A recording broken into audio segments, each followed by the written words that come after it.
Buenas tardes. Les saludamos con mucho gusto en el marco de la 31ª edición de la Feria Internacional del Libro de Antropología e Historia. Mi nombre es Graciela Bernal Ruiz, profesora investigadora del Departamento de Historia de la Universidad de Guanajuato, y les presento con mucho gusto a mis colegas, el doctor Rafael Diego Fernández, investigador del Centro de Estudios Históricos del Colegio de Michoacán, al doctor José Luis Alcauter Guzmán, investigador del Centro de Estudios de Geografía Humana, también del Colegio de Michoacán. Es para nosotros un gusto presentarnos en esta nueva modalidad virtual para presentar ante ustedes un libro que coordinamos nosotros tres y que salió publicado el año pasado bajo el sello del Colegio de Michoacán, la Universidad Autónoma de Zacatecas y la Universidad de Guanajuato. El libro se titula Subdelegaciones novohispanas, la jurisdicción como territorio y competencia. Quisiéramos compartirles algunas experiencias, algunas palabras sobre la propia, digamos, elaboración del libro, así como de su contenido. Le voy a ceder la palabra en primer lugar a mi colega, el doctor Rafael Diego Fernández. Muy buenas tardes. Antes que nada, quiero decir que es un gusto y un honor participar en esta experiencia de la Feria Digital del Libro, esta experiencia virtual en esta época de pandemia. Felicitar a los de la iniciativa, sin duda será todo un éxito. Y comentarles un poco de la obra, antes que nada, ponerlos en el contexto. Se preguntarán, ¿qué son las subdelegaciones? Esta obra en realidad trata de la etapa previa al momento de la independencia de México y del resto de las naciones iberoamericanas, cuando una etapa conocida como la de las reformas borbónicas, en donde la parte medular, digamos, de estas reformas fue la instauración del régimen de intendencias en la América hispana. Este era un régimen que desde mediados del siglo XVIII se había instaurado en España y hacia el último cuarto del siglo XVIII se decidió que se iba a instaurar en las posesiones ultramarinas de la corona. Para eso fue enviado un visitador, José de Gálvez, una especie de auditor a la Nueva España, a México. Estuvo un sexenio acá, hizo un diagnóstico muy amplio, muy completo de la situación de la Nueva España, de sus carencias, de lo que más falta le hacía. Y finalmente, en 1782, primero aparecieron las ordenanzas del Río de la Plata, en lo que es actualmente Argentina, y para 1786 fueron promulgadas las ordenanzas del Reino de la Nueva España, que la parte más interesante es que dividían el virreinato de la Nueva España en una serie de jurisdicciones mayores, el equivalente de lo que son actualmente los estados de la República. El nombre de estos nuevos territorios era el de las intendencias, y estas intendencias a su vez se dividían en territorios menores que eran las subdelegaciones. Nosotros hemos tenido desde 2011, se creó la red de estudios del régimen de subdelegaciones en América Borbónica, RERSAB, que tiene su portal en internet, www.rersab.org, y un grupo de investigadores que estábamos muy interesados en este cierre, digamos, de la etapa colonial. Nos interesamos en trabajar el régimen de las subdelegaciones para entender el régimen de las intendencias. Para ese momento se contaba con muchos estudios sobre los intendentes y sobre las intendencias en general, pero no sobre estas fracciones territoriales en que se había organizado cada uno de estos territorios. Para poner un ejemplo de esto, la Intendencia de Guadalajara, sobre la que había varios estudios sobre los intendentes y la intendencia, no había tomado en cuenta las subdelegaciones. Para el caso de la Intendencia de Guadalajara, había 25 subdelegaciones, que eran 25 territorios que integraban esta intendencia, y cada una tenía al frente un subdelegado. Esto mismo que pasaba para la Nueva España, pasaba para la mayoría de las posesiones ultramarinas de la corona, y se organizó esta red. Esta red ha venido funcionando desde principios de 2011. Cada año celebramos un congreso internacional. Actualmente somos una treintena de investigadores, tanto mexicanos como centroamericanos, sudamericanos y europeos, y ha venido funcionando muy bien. Apareció primero un libro que era de reinos y subdelegaciones, que es el primer volumen, que es el concentrado de las investigaciones de esta red, y lo que les estamos presentando en este momento es el volumen segundo, y para hablar de ello le cedo la palabra a mi colega, el doctor José Luis Alcauter. Muchas gracias. Igualmente es un placer participar en el marco de esta feria internacional. Sabemos lo importante que es seguir dando difusión a nuestras obras, y pues es un privilegio poder hacerlo ahora en estos medios. Yo quiero platicarles un poco que este libro lo dividimos en dos partes, una parte pues más dedicada al territorio y otra parte más dedicada a la jurisdicción, un poco como parte del tipo de participaciones o colaboraciones que recibimos al interior de la red de estudios del régimen de subdelegaciones. En la primera parte la dedicamos al estudio o mejor dicho, los trabajos que la integran están dedicados al estudio del territorio principalmente, que creo que podemos decir que si por algo se ha caracterizado las redes por la fortaleza que ha tenido en el estudio de este tema en especial, en el territorio, y en la gran cantidad de cartografía y de estudios que se han hecho en relación con esto, lo cual no es casualidad, desde luego, porque como saben ustedes, la ordenanza de intendentes tiene un matiz de reforma territorial muy importante, y creo que una vez más esta segunda obra de la red lo refleja de una manera muy pertinente. La primera parte del libro la integran 5 trabajos en los cuales podemos observar, pues, primero disquisiciones en torno a esta formación de las capitales a partir del surgimiento de las intendencias, y a partir del surgimiento de estas capitales, cómo ayudan a integrar o a cohesionar a lo que posteriormente van a ser los estados, que como ustedes saben, esto ya es un aporte que se ha dado por otros investigadores, y en otros trabajos se muestra la importancia de las formaciones locales, ¿no? Como por ejemplo el caso de Guanajuato o el caso de Veracruz, o la importancia de algunos instrumentos como puede ser un padrón para la formación y para el entendimiento de una área específica, ¿no?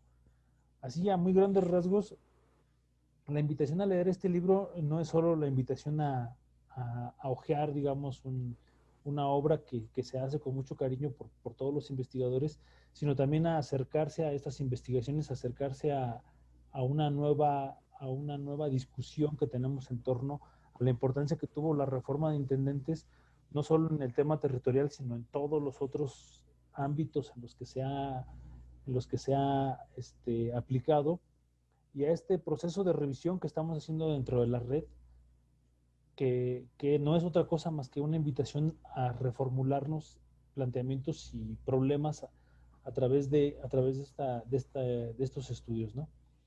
Desde luego, hay mucho que decir de estas obras.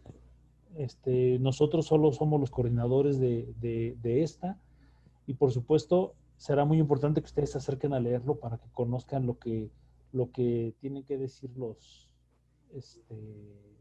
los demás compañeros que han participado en ella, ¿no? Para describirles un poco más, le voy a regresar la palabra a la doctora Graciela Bernal. Muchas gracias. Sí, bueno, retomando algunos de los aspectos que ya mencionaron mis dos colegas, para nosotros sí es muy importante que ustedes sepan cuál ha sido la trayectoria de estas publicaciones. Ya lo decía el doctor Rafael Diego, se trata de un segundo volumen, ¿no? El primero, digamos, inició como una experiencia muy interesante a partir de los primeros encuentros que tuvimos desde 2010. Ya lo dijo él, hemos realizado congresos anuales, y en esos congresos anuales nosotros mismos hemos aprendido realmente a muchos de los aspectos que desconocíamos. Así iniciamos todos en la red, con un desconocimiento prácticamente absoluto de estas jurisdicciones y de estos funcionarios, que son las subdelegaciones y los subdelegados. Entonces, en ese momento, creo que la mayoría de nosotros, si no es que todos, entramos a la discusión a partir de los temas que en ese momento estábamos investigando. Todos nos habíamos encontrado a estos personajes en la documentación, pero siempre lo habíamos mantenido como, digamos, un telón de fondo, ¿no? Siempre nos habíamos enfocado en otros temas. Entonces, esto nos llevó a todos nosotros, pues, realmente a desarrollar una investigación propiamente dicha sobre los subdelegados y las subdelegaciones. Entonces, ya en este segundo volumen, la verdad es que creemos que hemos alcanzado también una madurez respecto al tema, tenemos un conocimiento más amplio de las fuentes para poder abordarlos, ¿no? Y esto se nota, digamos, en la propia integración del trabajo, ¿no? Ya lo mencionaba mi colega José Luis Alcáuter, el libro, la primera parte contiene 5 trabajos y la segunda parte contiene otros 5 trabajos, en total 10 artículos, 10 capítulos, en los que cada uno de los investigadores trató de abordar, digamos, desde su propia jurisdicción una problemática que están presentes en prácticamente todas ellas, ¿no? Por un lado tenemos el tema propiamente de la competencia en términos territoriales, ¿no? Y por el otro lado también tenemos la competencia en ya términos, digamos, jurisdiccionales, en el sentido de que estos nuevos funcionarios se van a enfrentar a una serie de problemáticas con los actores locales porque vienen a restarles algunas competencias que están planteadas en la Real Ordenanza de Intendentes, ¿no? Entonces, uno tiene que partir del análisis propiamente dicho de estos corpus legislativos, pero la riqueza de los trabajos radica en que estamos viendo de manera muy palpable cuáles son esas problemáticas específicas que están dirimiendo los actores, ¿no? Entonces, tenemos por un lado, sí, guiados por la Real Ordenanza de Intendentes, guiados también por una serie de disposiciones que se fueron publicando en los años posteriores a 1786, que es la fecha de la Real Ordenanza, y que los autores de este trabajo, de este libro,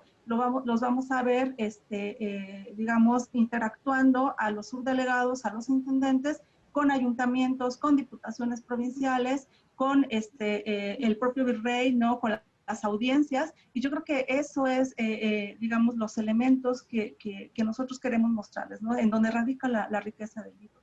Que podemos ver en aspectos muy específicos, en esta interacción, cómo funcionó, al final de cuentas, un corpus legislativo, ¿no? O una serie de leyes, porque la Real Ordenanza es como un punto de partida de 1786 en el caso de la Nueva España, pero que en la medida que, digamos, se fue implementando, pues empezaron a surgir una serie de puntos que era necesario ajustar, ¿no? Entonces hay una serie de leyes que se van a crear posteriormente y que permiten justamente ir enfrentando, dirimiendo y solucionando algunos de los conflictos que se van a presentar prácticamente desde el momento en que se implementa la Real Ordenanza de Intendentes, ¿no?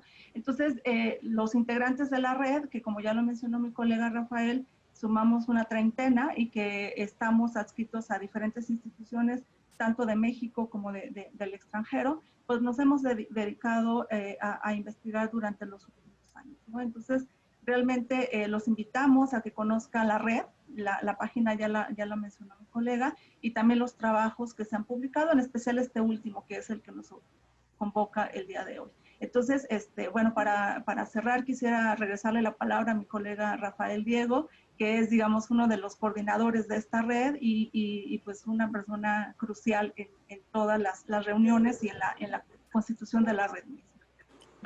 Bueno, muchísimas gracias. Yo quisiera, para concluir, llamar la atención que en realidad lo novedoso de esta red es la perspectiva que plantea para analizar la historia. Es una perspectiva desde unos funcionarios locales, los subdelegados, pero es una perspectiva que nos permite entender el régimen de intendencias que había sido muy estudiado desde la perspectiva de los intendentes, como lo había mencionado, y es una perspectiva que no solo nos facilita entender todo el proceso de las reformas borbónicas, nos permite tener una idea mucho más clara del siglo XIX. Hay una ruptura artificial, una barrera artificial entre los que hacen historia colonial y los que trabajan la historia del México independiente del siglo XIX, y normalmente son historiografías separadas. Nosotros con el tema de las subdelegaciones estamos tratando de demostrar cómo es posible entender muchos de los procesos que se dan procesos políticos, sociales, económicos que tienen lugar en el siglo XIX se entienden mucho mejor desde la perspectiva del siglo XVIII, desde la perspectiva precisamente de estos subdelegados que nos ponen en contacto con la realidad cotidiana de los pueblos y de la realidad de fines de la época colonial. También es muy interesante porque nos pone en contacto con el resto de las regiones que formaban parte del Imperio Español, tanto en América como en Filipinas, porque en muchos de estos lugares, en la mayoría, se instauró este mismo régimen y en otros lugares no. Entonces, el estudio de los subdelegados nos permite entrar en diálogo con los que sí se instauró también este mismo régimen. Hubo muchísimas diferencias entre, aunque había subdelegados en Sudamérica y en la Nueva España, las diferencias eran notables. Entonces, esta perspectiva nos ha permitido entrar en diálogo tanto con otras regiones de la América Hispana y de Filipinas que tenían este mismo régimen, como con aquellas que no lo tenían, lo que actualmente es Colombia. En esa época, virreinato del Nuevo Reino de Granada, no se instauró el régimen de intendencias y subdelegaciones, pero por lo mismo el contraste entre los dos regímenes nos permiten entrar en diálogo con todos estos lugares. Otra de las ventajas que tiene es que nos permite enlazar la historia local de un pueblo indígena, el pueblo de Tequila, o de una de las subdelegaciones de uno de los tenientazgos de estas subdelegaciones, o sea, los territorios minúsculos, con las grandes propuestas de la corona, del Papa en esa época. Por ejemplo, el tema de la bula de la Santa Cruzada, como a partir de 1740 se pone en el centro de la agenda del monarca español, se pone el tema americano. Y eso es muy interesante porque nos permite, se empiezan a hacer muchos informes, muchos diagnósticos, muchos proyectos legislativos para las posesiones ultramarinas. Entonces es una etapa muy rica de documentación que para cualquiera que tenga interés o el gusto por los temas históricos o esté pensando en estudiar una licenciatura, una maestría, el tema de la historia y de la historia de esta etapa, porque es una historia muy poco trabajada hasta el momento y que aporta enormes oportunidades por la gran cantidad de documentación, porque permite entender la historia muy local, cómo se vivía en cada una de estas comunidades, y entender las razones de la política del rey, de los ministros, de la Santa Sede con respecto a América. Entonces yo con esto quisiera concluir, cederle una vez más la palabra al doctor Eichauer para que haga el cierre. Bueno, pues creo que no hay mucho que agregar. Les agradezco a mis compañeros pues participar conjuntamente en esto. Desde luego, creo que la manera de cerrar es invitarlos a leer, invitarlos a acercarse a estas obras, invitarse a acercarse a la red, y como lo han dicho ya, pues acercarse a una perspectiva que nos va a permitir entender, creo que con mucha frescura, la historia de finales del dominio hispánico en América, y obviamente la influencia que esto va a tener en la formación de los estados nacionales, ¿no? Creo que es una propuesta muy interesante, y en la que estamos todos los miembros de esta red dispuestos siempre a discutirla desde el punto de vista más académico posible, y pues esta es una invitación para eso, ¿no? Muchas gracias. Instituto Nacional de Antropología e Historia. Secretaría de Cultura. Gobierno de México.